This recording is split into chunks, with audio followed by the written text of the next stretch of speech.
Praise be to God. I am very happy to be here with the word of God. My sincere thanks to Savior Sangam office bearers and to all IMTC members. Today's Evangelium portion is Matthew chapter 25 from 1 to 46. Today's theme is faithful living in the waiting time. Faithful living in the waiting time. In Matthew chapter 25 verse 21 says, His master replied, Well done, good and faithful servant. You have been faithful with a few things. I will put you in charge of many things. Come and share your master's happiness. Mathai 25-21 വാക്യം. അതിന് യജമാനൻ നന്ന് നല്ലതിനും വിശ്വസ്തനുമായ ദാസനെ, നീ അല്പത്തിൽ വിശ്വസ്തനായിരുന്നു, ഞാൻ നിന്നെ അധികത്തിന് വിചാരകനാക്കും. നിന്റെ യജമാനന്റെ സന്തോഷത്തിലേക്ക് പ്രവേശിക്കുക എന്ന് അവനോട് പറഞ്ഞു. നമുക്ക് പ്രാർത്ഥിക്കാം. സ്നേഹവാനായ സ്വർഗീയ പിതാവേ, കർത്താവേ, ഈ പാഷൻ വീക്കിൽ നാഥ ക്രൂശാരോഹണത്തോടടുത്ത് ക്രൂശീകരണത്തോടടുത്ത് ഞങ്ങൾ എത്തുമ്പോൾ കർത്താവേ നാഥ, അങ്ങയുടെ വചനത്തിന് മുന്നിൽ ഞങ്ങളായിരിക്കുകയാണല്ലോ. അങ്ങയുടെ കൃപയിൽ ഞങ്ങൾ പൊതിഞ്ഞു കൊള്ളുമാറാണമേ. ഏത് ആത്മാവിനാൽ ഈ വചനം എഴുതപ്പെട്ടുവോ കർത്താവേ, അതേ ആത്മാവിനാൽ തന്നെ ഞങ്ങൾ ഈ വചനങ്ങൾ ഗ്രഹിക്കുവാനും ധ്യാനിക്കുവാനും അങ്ങ് ഞങ്ങൾക്ക് കൃപ നൽകുമാറാണെന്ന് പ്രാർത്ഥിക്കുന്നു. സകലവും യേശുപ്പിച്ച അങ്ങയുടെ പാദപീഠങ്ങൾ സമർപ്പിക്കുമ്പോൾ ദയയോടെ കേൾക്കുമാറാകണമേ. ആമേൻ. Here we can see three teachings before the cross. In Matthew 25 from 14 to 46, Jesus delivers three powerful teachings just before entering his passion. It's not casual words. It's the final instruction for us. How to live while waiting for his return. ഇത് വലിയ portion ആയതുകൊണ്ട് ഞാനതിനെ 3 പാർട്ടായിട്ടാണ് നിങ്ങളോട് പറയുന്നത്. First part is the parable of talents. Here we can see the faithfulness with what God entrust to us. The next one is the sheep and the goat. Faithfulness proven through compassionate action. And finally, judgment and accountability.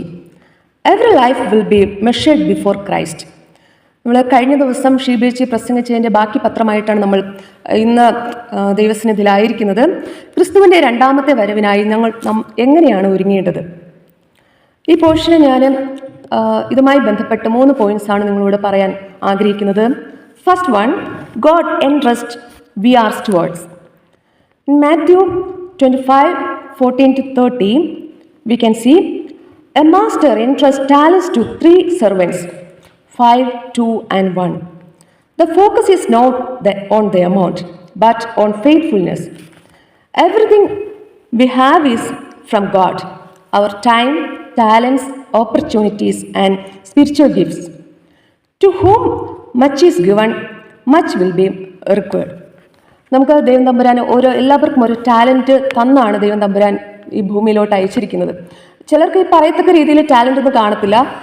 ഞാൻ Sunday സ്കൂളിൽ പഠിക്കുന്ന സമയത്ത് എല്ലാ മത്സരത്തിനും പങ്കെടുത്താലും ഞാൻ പങ്കെടുക്കാത്ത ഒരേ ഒരു item എലക്യൂഷനായിരുന്നു. അപ്പം ഞാൻ സാധാരണ എൻ്റെ പേര് നിർബന്ധിച്ച് ആ പേര് വായിച്ചാൽ തന്നെ ഞാൻ അവിടെ നിന്ന് മാറുമായിരുന്നു. അങ്ങനെ ഒന്നും നിൽക്കാത്ത ഞാനാ.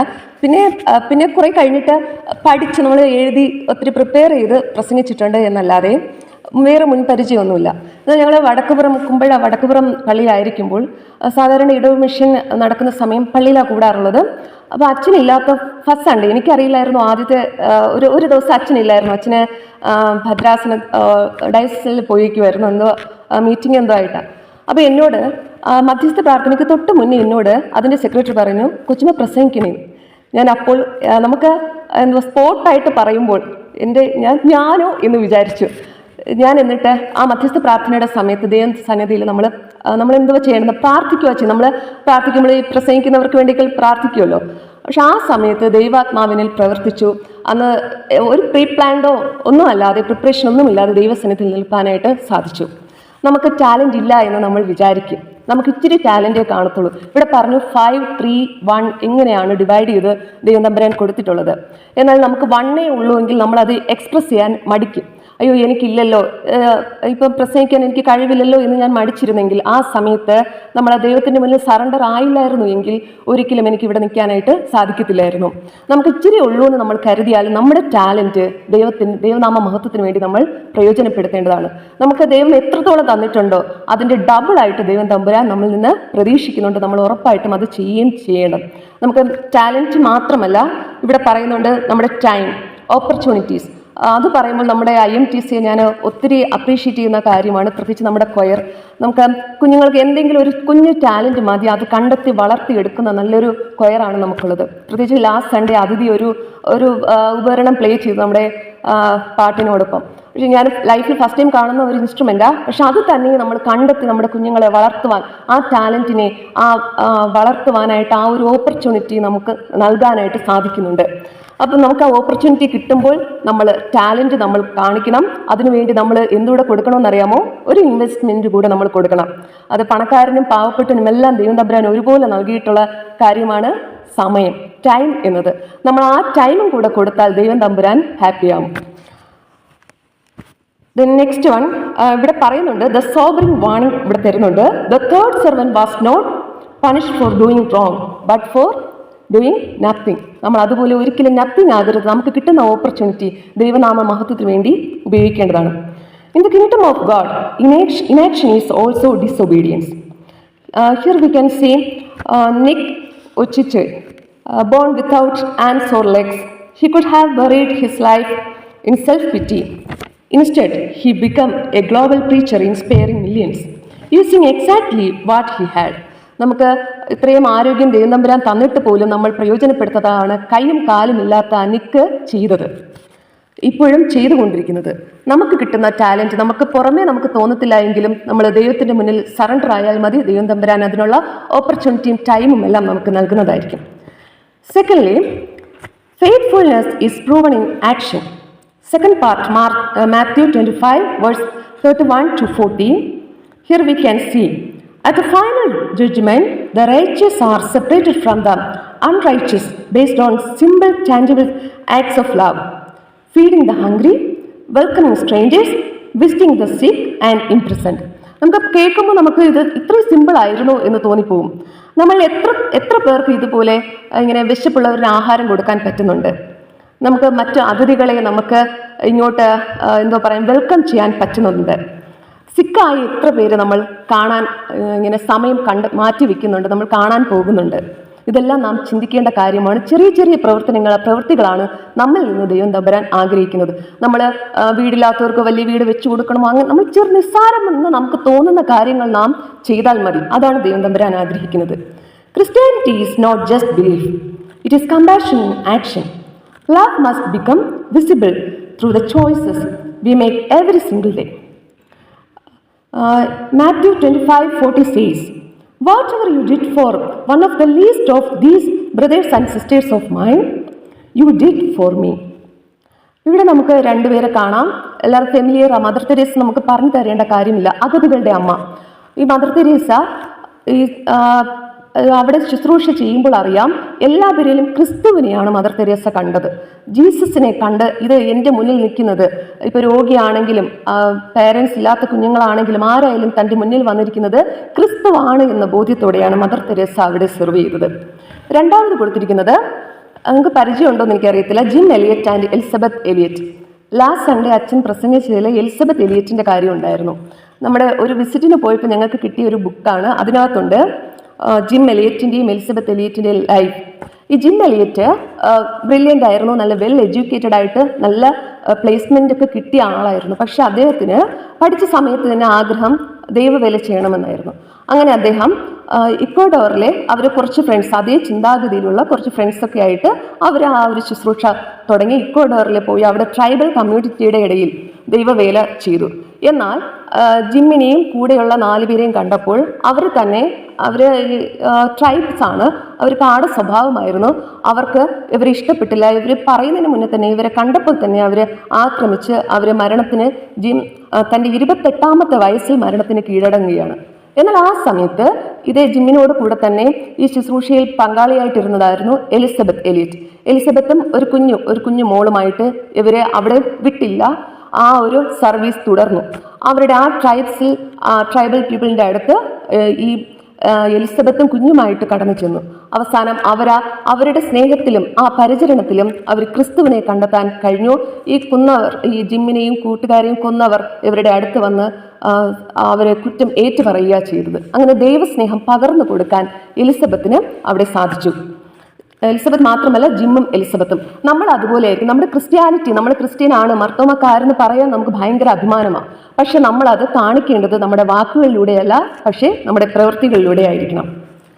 Then finally, neglect is also scene. Mathew 25 verse 41 to 46. The gods are condemned not for evil acts but for neglect. They did not feed them. They did not care, they did not act. This is the sin of omission. നമുക്ക് നേരത്തെ പറഞ്ഞ കുഞ്ഞു കാര്യങ്ങൾ പോലും ചെയ്യാൻ പറ്റാത്ത ആൾക്കാരെ യേശു കർത്താവ് ഇടത് ഭാഗത്തോട്ട് മാറ്റി നിർത്തുന്നുണ്ട്. അവരെ കുറിച്ചാണ് പറയുന്നത്. നമ്മളും ഇതുപോലെ അല്ലേ? ഒന്ന് ചിന്തിച്ചു നോക്കുക. നമ്മൾ ചെയ്യാനുള്ള അവസരങ്ങൾ, നമുക്ക് ഒത്തിരി ഓപ്പർച്യൂണിറ്റീസ് ദൈവം തരുമ്പോൾ നമ്മൾ എന്തോ പറയും? ബിസിയാ, എനിക്കിപ്പോൾ സമയമില്ല എന്ന് പറഞ്ഞ് എനിക്ക് ഓഫീസിൽ പോകണം, അല്ലെങ്കിൽ ഞാൻ വേറൊരു കാര്യം ഏറ്റെടുത്തിട്ടുണ്ട്, എനിക്ക് പോകണം എന്ന് പറഞ്ഞ് നമ്മൾ ജസ്റ്റ് അതിനെ നെഗ്ലക്റ്റ് ചെയ്യും. അത് സ്വാഭാവികമാണ്. നമ്മുടെ ബിസി ലൈഫിൽ നമ്മൾ ചിലപ്പോൾ ഇത് ഇപ്പോൾ വേണ്ട എന്ന് പറഞ്ഞ് നെഗ്ലക്റ്റ് ചെയ്യും. ഇത് പറയുന്നതുകൊണ്ട് നിങ്ങൾ ആരും എന്നോട് പിണങ്ങരുത്. പക്ഷെ ആ നെഗ്ലക്റ്റ് ചെയ്യുന്നത് എന്ന് പറയുന്നത് അതൊരു സിന്നാണ്. അത് നമ്മൾ ഓർക്കുക. നമുക്ക് എന്തെങ്കിലും, ഇപ്പോൾ ഫോർ എക്സാമ്പിൾ ഇപ്പം ആരെങ്കിലും എന്തെങ്കിലും ആവശ്യമായിട്ട് ഇപ്പം നാട്ടിൽ നിന്നാണെങ്കിലും നമ്മളെ വിളിക്കുകയോ മീൻസ് എന്തെങ്കിലും പറയുമ്പോൾ നമ്മൾ അവർക്ക് വേണ്ടി പ്രാർത്ഥിക്കാനോ അവരെ സഹായിക്കാനോ നമ്മൾ സമയം മാറ്റി വെച്ചില്ല എങ്കിൽ, നമ്മളത് പിന്നെ ആകട്ടെ എന്ന് പറഞ്ഞ് മാറ്റി വെക്കുകയാണെങ്കിൽ അത് ഒരു സിന്നാണ്. ഇവിടെ യേശു കർത്താവ് പറയുന്നുണ്ട്, I was hungry and you gave me nothing. Opportunities are time sensitive. Delayed obedience is lost obedience. The moment to do good passes and cannot be recovered. നമ്മുടെ പിന്നെ ചെയ്യാമെന്ന് പറഞ്ഞ് മാറ്റി വെച്ച് നമ്മളത് ഡിലേ ചെയ്യുന്നതും അതും ഒരു സിന്നാണ്. ജോൺ വെസ്ലി, മെത്തഡിസ്റ്റ് സഭയുടെ സ്ഥാപകരിൽ ഉണ്ടായിരുന്നതാണ് ജോൺ വെസ്ലി. ജോൺ വെസ്ലി പറയുന്നത് ഇങ്ങനെയാണ്: do all the good you can buy all the means you can. നമുക്ക് നമ്മളാകുന്നത് മാക്സിമം നമ്മളെ കൊണ്ട് എന്തൊക്കെ ചെയ്യാൻ പറ്റുമോ അതൊക്കെ നമ്മൾ ചെയ്യണം. ദ ലാസ്റ്റ് വൺ, നമ്മളിപ്പോൾ കേൾക്കുമ്പോൾ നിങ്ങളുടെ മനസ്സിൽ വിചാരിക്കും, ഓക്കെ ഇതൊക്കെ സിമ്പിൾ അല്ലേ, നമുക്ക് ചെയ്യാൻ പറ്റും. എന്നാൽ നമ്മൾ പറഞ്ഞു വന്നത് ജീസസിൻ്റെ ക്രൂസിഫിക്ഷൻ്റെ അടുത്ത് വരുമ്പോഴുള്ള ലാസ്റ്റ് വാണിംഗ്, നമ്മളെ കർത്താവിൻ്റെ രണ്ടാമത്തെ വരവിൽ നമ്മളെ എറ്റേണൽ ലൈഫ് നമുക്ക് കിട്ടണമെങ്കിൽ നമ്മൾ ചെയ്യാനുള്ള കാര്യങ്ങളാണ് യേശു കർത്താവ് ഇവിടെ പറഞ്ഞത്. അത് നമ്മുടെ ജീവിതത്തിൽ എങ്ങനെ നമുക്ക് അപ്ലൈ ചെയ്യാം, അതാണ് ഞാനിവിടെ പറയാനായിട്ട് ഉദ്ദേശിക്കുന്നത്. 5 കാര്യങ്ങളാണ് ഞാൻ ആഗ്രഹിക്കുന്നത്. Use what God has given U. നമുക്ക് എന്താണ് ദൈവം തമ്പുരാൻ തന്നിട്ടുള്ളത് അത് നമ്മൾ യൂസ് ചെയ്യുക. നേരത്തെ പറഞ്ഞതാ, ടൈം ആകട്ടെ, ടാലൻ്റ് ആകട്ടെ, ഓപ്പർച്യൂണിറ്റി ആകട്ടെ, നമുക്ക് എന്താണ്, നമ്മളിപ്പം US ആയിരിക്കുമ്പോൾ ഒരു മലയാളിയെ സംബന്ധിച്ച് നമ്മളെല്ലാവരും സേഫ് സോണിലാണ് അല്ലേ? നമുക്കിവിടെ ഇടയ്ക്ക് ജോലിയുടെ പ്രയാസം വന്നെങ്കിൽ പോലും അവിടെ എല്ലാം ദൈവം തമ്പുരാൻ നമ്മളെ വഴി നടത്തി. നമ്മൾ സേഫ് സോണില്ല, നമുക്ക് വേറൊരു കുഴപ്പം വരുന്നില്ല. എന്നാൽ നമ്മൾ സേഫ് സോണിലാക്കിയത് നമ്മുടെ മിടുക്ക് കൊണ്ടാണോ? നിങ്ങളൊന്ന് ചിന്തിച്ചേ. ഞാൻ ഇവിടെ വന്ന് നിൽക്കുന്നത് ഒരിക്കലും എൻ്റെ മിടുക്കുകൊണ്ടല്ല. നമ്മളിവിടെ വന്നത്, നമ്മൾ സേഫ് സോണിലായത് നമ്മുടെ മിടുക്കുകൊണ്ടാണോ? ഒരിക്കലുമല്ല.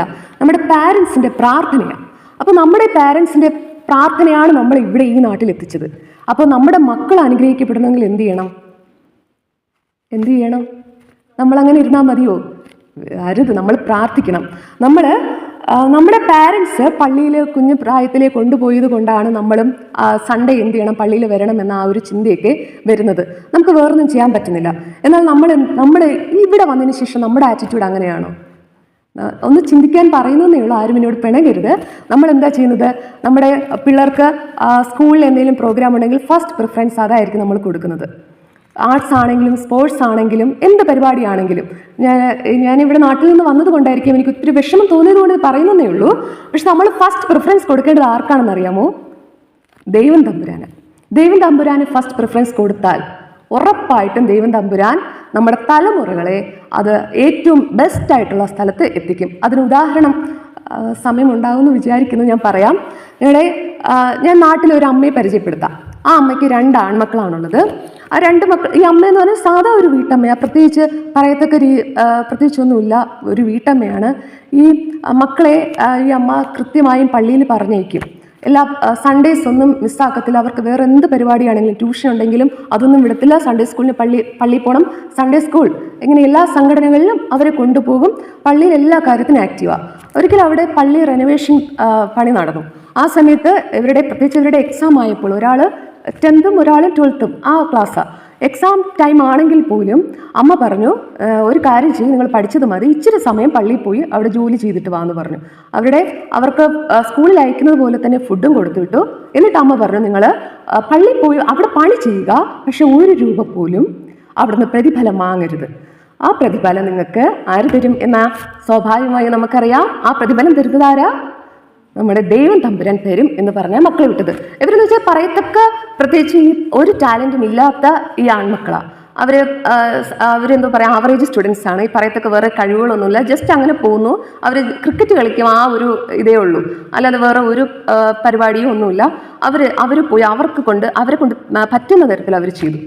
എന്നാൽ പള്ളിക്കാർ ഇതുപോലെ, യൂത്തിൽ പിള്ളേരല്ലേ, അവർക്ക് ഇച്ചിരി ചായ കുടിക്കാനെന്ന് പറഞ്ഞ് പൈസ കൊടുത്തിട്ട് പോലും ഇവർ വാങ്ങിയില്ല. ഇവർ പറഞ്ഞു, അമ്മ പറഞ്ഞിട്ടുണ്ട് വാങ്ങരുതെന്ന്, ഞങ്ങൾക്ക് വേണ്ട എന്ന് പറഞ്ഞ് തിരിച്ചു വന്നു. എന്നാൽ നമ്മുടെ സാധാരണ മക്കളെ നമ്മൾ പറഞ്ഞു വിടുന്നത് വേറെ സ്ഥലത്താണ്. പക്ഷേ ഈ അമ്മ ഈ മക്കളെ ഇവിടെ പറഞ്ഞു വിട്ടു. ഈ മക്കൾ അവരുടെ 2 പേരുടെയും 18ാമത്തെ വയസ്സിൽ അവർക്ക് സെൻട്രൽ ഗവൺമെൻറ്റിൽ ജോലി കിട്ടി. ആ സെൻട്രൽ ഗവൺമെൻറ്റിൽ നിന്ന് അവർ ജോലി കിട്ടിയിട്ട് പിന്നെ അവർ ഫർദർ സ്റ്റഡി അവിടെ നിന്ന് തന്നെ ചെയ്തു. അങ്ങനെ അവർ നല്ല ഓഫീസേഴ്സ് ആയിട്ടാണ്. ഒരാൾ റിട്ടയറായി, ഒരാൾ ഇപ്പോഴും ആർമിയിൽ നല്ലൊരു ഓഫീസറായിട്ടിരിക്കുന്നു. അതാണ് എൻ്റെ സ്വന്തം ബ്രദേഴ്സ്. അപ്പം ഞാൻ പറഞ്ഞു വന്നത്, നമ്മുടെ മക്കൾക്ക് വേണ്ടി നമ്മൾ വേറൊന്നും നമുക്ക് വേണം എങ്കിൽ തന്നെ നമ്മൾ അതിൻ്റെ പുറകെ പോകേണ്ട കാര്യം ഇല്ല. നമ്മൾ കാണിച്ചു കൊടുക്കേണ്ടത് ആരെയാണ്? നമ്മുടെ കർത്താവായ ക്രിസ്തുവിനെയാണ് കാണിച്ചു കൊടുക്കേണ്ടത്.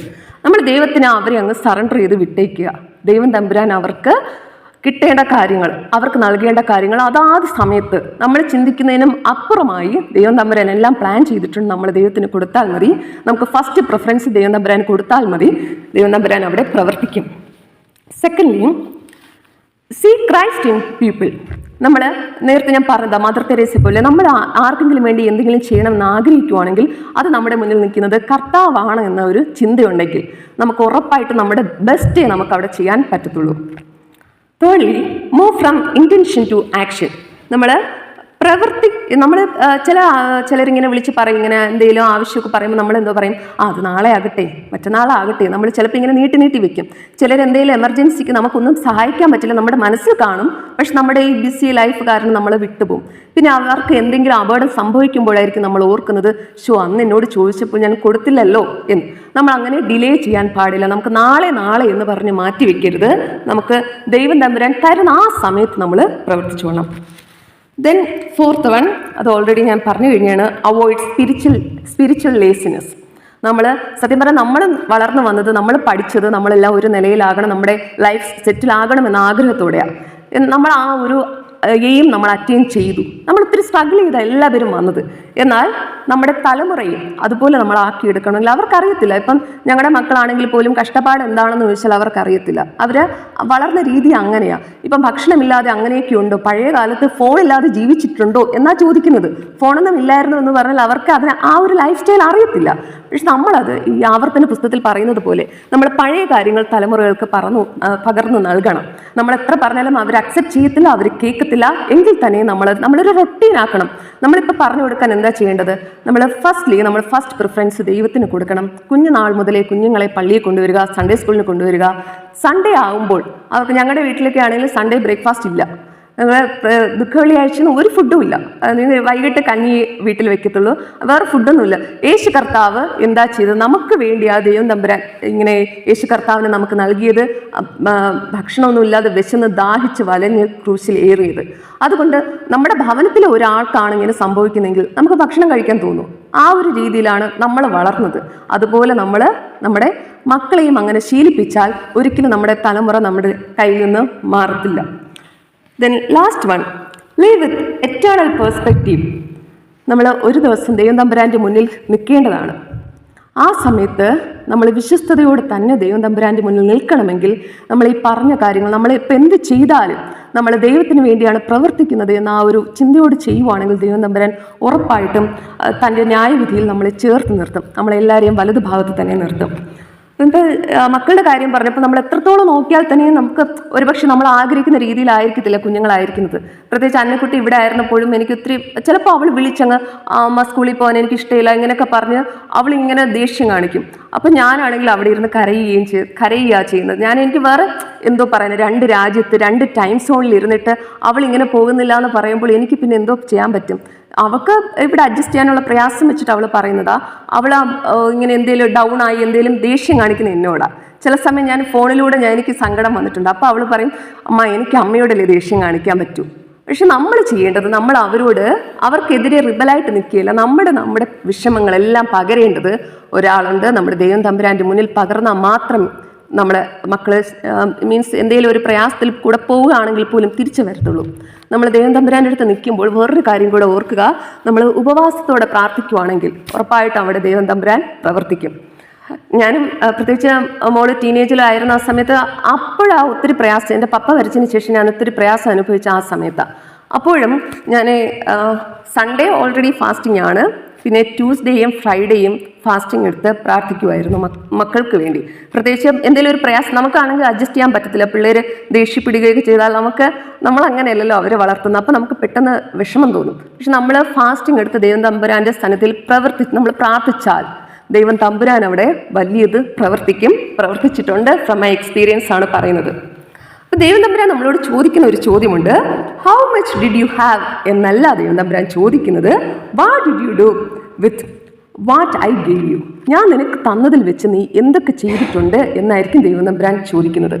നമുക്ക് ദൈവം തമ്പുരാൻ തന്നിരിക്കുന്ന ടാലൻറ്റ്, കഴിവ്, ടൈം, ഓപ്പർച്യൂണിറ്റീസ് ഇതെല്ലാം നമ്മൾ ക്രിസ്ത്യാനിയിൽ നിന്ന് പറയുക മാത്രമല്ല, നമ്മൾ മറ്റുള്ളവരിൽ ക്രിസ്തുവിനെ കണ്ട് നമുക്ക് പ്രവർത്തിക്കുവാനും നമ്മുടെ ടൈം നമ്മുടെ ദൈവവേലയ്ക്ക് വേണ്ടി മാറ്റിവെക്കാനും, നമ്മൾ ഏത് പ്രൊഫഷൻ ആണെങ്കിൽ പോലും നമുക്ക് ക്രിസ്തുവിന് വേണ്ടി പ്രവർത്തിക്കാൻ പറ്റും. ഇപ്പം ഞാൻ നേരത്തെ പറഞ്ഞത് ജിമ്മിൻ്റെ കാര്യമാണെങ്കിലും അയാളൊരു എഞ്ചിനീയർ ആയിരുന്നു. എന്നിട്ട് തന്നെയാണ് കർത്താവിൻ്റെ ഫുൾ ടൈം വേലയ്ക്ക് പോയത്. നമ്മളായിരിക്കുന്ന സ്ഥാനത്ത് നിന്ന് നമുക്ക് ആരോടും യേശു കർത്താവ് ഇങ്ങനെയാണെന്ന് പറയാനുള്ള നമുക്ക് സാഹചര്യം കിട്ടത്തില്ല. കാരണം ഇതൊരു ക്രിസ്ത്യൻ കൺട്രിയാണ്, നമുക്ക് അതിനുള്ള ഓപ്പർച്യൂണിറ്റി ഒന്നും കിട്ടിയെന്ന് വരത്തില്ല. പക്ഷെ നമ്മൾ അവിടെ കാണിക്കുന്നത് നമ്മുടെ പ്രവൃത്തികളിലൂടെയാണ്. കുഞ്ഞു കുഞ്ഞു കാര്യങ്ങൾ ചെയ്താൽ നമ്മളിലൂടെ മറ്റുള്ളവർക്ക് ക്രിസ്തുവിനെ കണ്ടെത്താൻ കഴിയും. അതിനുവേണ്ടി ദൈവം തമ്പുരാൻ നമ്മളെല്ലാവരെയും സഹായിക്കട്ടെ, സമൃദ്ധി അനുഗ്രഹിക്കട്ടെ എന്ന് പ്രാർത്ഥിച്ചുകൊണ്ട് ഞാൻ നിർത്തുന്നു. ആമേൻ.